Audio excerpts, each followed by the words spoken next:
Alors on arrive vraiment à la fin de notre conférence. Je vais peut-être, puisque effectivement il y a eu des échanges qui ont été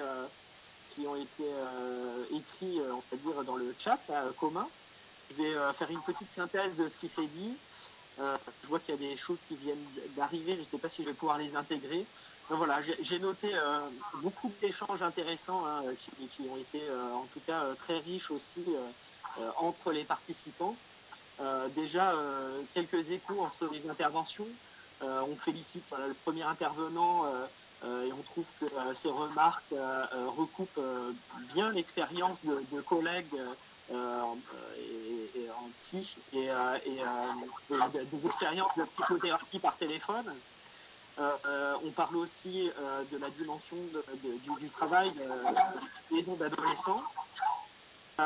Et puis on parle aussi de la téléconsultation, du rapport entre le cure et le care, en se demandant si finalement la médecine générale ne relève pas davantage du curatif que du préventif. Voilà.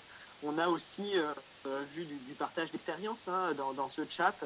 Voilà, on parle d'une des limites de la santé digitale qui est l'électronisme.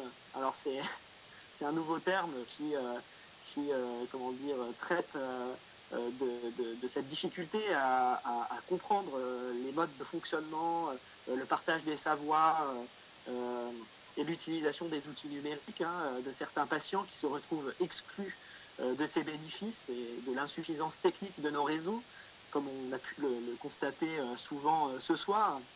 On parle aussi des soignants qui utilisent des outils de télémédecine et des difficultés qu'ont les autres intervenants du médico-social, les psychologues, les éducateurs, les coordinateurs de projets, etc., à pouvoir utiliser les mêmes outils, puisqu'ils ne sont pas éligibles à ces outils de télémédecine ou de télésoins qui sont actuellement promus par l'ARS en région. Et puis, on parle de sujets à venir ou de sujets dont on a traité au sein de l'Observatoire Covid-19 à l'espace éthique, et notamment des IME et de l'accompagnement des enfants et des familles en difficulté sociale. On a vu qu'effectivement, au sein des IME, il y a eu un suivi qui a été effectué souvent par téléphone, et même parfois en présentiel avec des visites qui ont été organisées dans certains cas.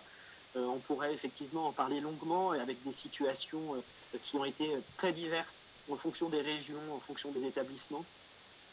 Et puis il y a quelques questions, comme cette question, n'est-ce pas plutôt la consultation à domicile où le patient est maître qui libère la parole plutôt que la distance. Voilà.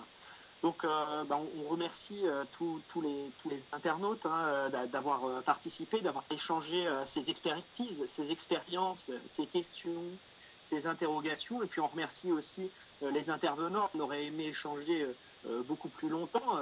Malheureusement, on est contraint par notre horaire et puis voilà, par les limites de la plateforme parfois techniques. Paul Loup a partagé la création de notre DU numérique. Donc n'hésitez pas à aller voir en ligne pour partager les échanges l'an prochain, à partir d'octobre, sur toutes les questions qu'on vient de traiter. On parlera notamment de télémédecine, on parlera de soins à distance comme aujourd'hui, et de beaucoup d'autres questions comme l'usage des robots dans les EHPAD, l'intelligence artificielle par exemple.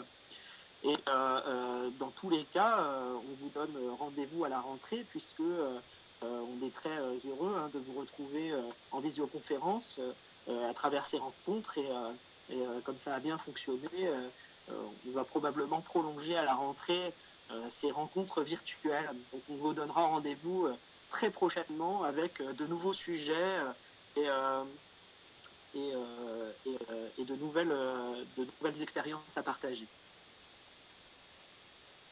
Voilà, je vous souhaite à tous bonne soirée.